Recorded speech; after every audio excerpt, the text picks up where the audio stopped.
Olá, no Resenha Trabalhista de hoje nós vamos comentar um e-mail que eu recebi ontem de um colaborador nosso, um comentarista, Dr. Frederico, e que ele pede que eu faça um comentário sobre uma decisão do Tribunal Superior do Trabalho, eu estou com ela aqui no vídeo, que considerou, é uma decisão da SDI 1, quer dizer, é a instância máxima trabalhista. E o que é que a manchete diz? O TST autoriza a redução de intervalo intrajornada. E aí, o doutor Frederico nos faz um questionamento. Será que o TST está mudando o entendimento de que aquele intervalo de 1 hora é tido como de indisponível, de segurança e medicina do trabalho, que não poderia jamais ser transacionado? Agora ele está mudando, ele pode transacionar isso? Bem, nós trocamos alguns e-mails e eu li a decisão atentamente, ela vai estar abaixo aqui do vídeo para que vocês se sintonizem, se guiem. E o que eu observei foi o seguinte, é que o TST não está mudando.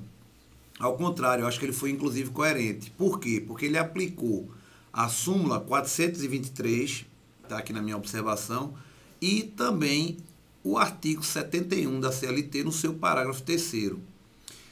O que é que acontece nesse caso que nós estamos comentando hoje? É uma empresa que eles trabalham com turno ininterrupto de revezamento, mas o turno é de 8 horas. Quando foi feita essa escala, foi acertado com o sindicato de classe que o intervalo, com o sindicato de classe não, desculpe, com o Ministério do Trabalho, que o intervalo seria inferior a 1 hora, mas que não haveria horas extras, seria exatamente 8 horas de trabalho.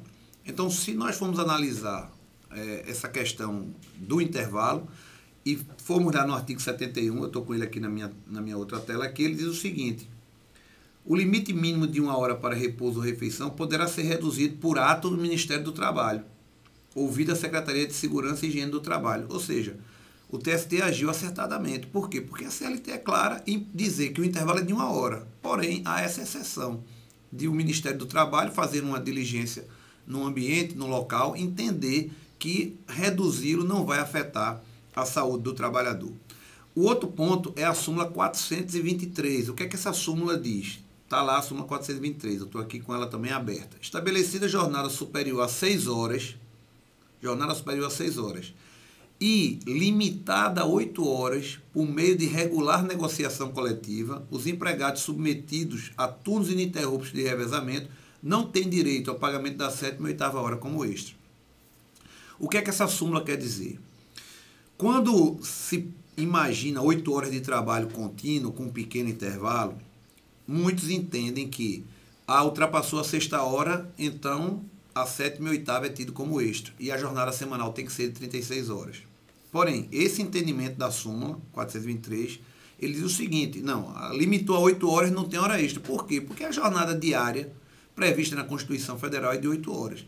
Então, o TST, quando editou a súmula, ele disse: eu não vejo esse sacrifício tamanho do trabalhador que trabalha 8 horas, apesar dela ser um horário contínuo, mas com um certo intervalo. E esse intervalo está lá previsto, como nós já falamos aqui, no artigo 71, no parágrafo 3º. Então, fazendo um fechamento, essa decisão, que está transcrita abaixo, como nós falamos, eu não vejo como uma mudança de posicionamento do TST. Ao contrário, eu vejo ela como legal. Por quê? Porque tanto foi calcada num artigo de lei, que é o artigo 71 da CLT, o parágrafo 3º, como também numa súmula, que a gente tem que entender isso como lei, porque a legislação trabalhista é calcada também em súmula, a súmula 423. Então fica aqui esse nosso comentário na resenha trabalhista de hoje, esperando esclarecer esse posicionamento do TST e, ao mesmo tempo, agradecer essa contribuição e esse questionamento feito lá pelo Dr. Frederico. Muito obrigado a todos.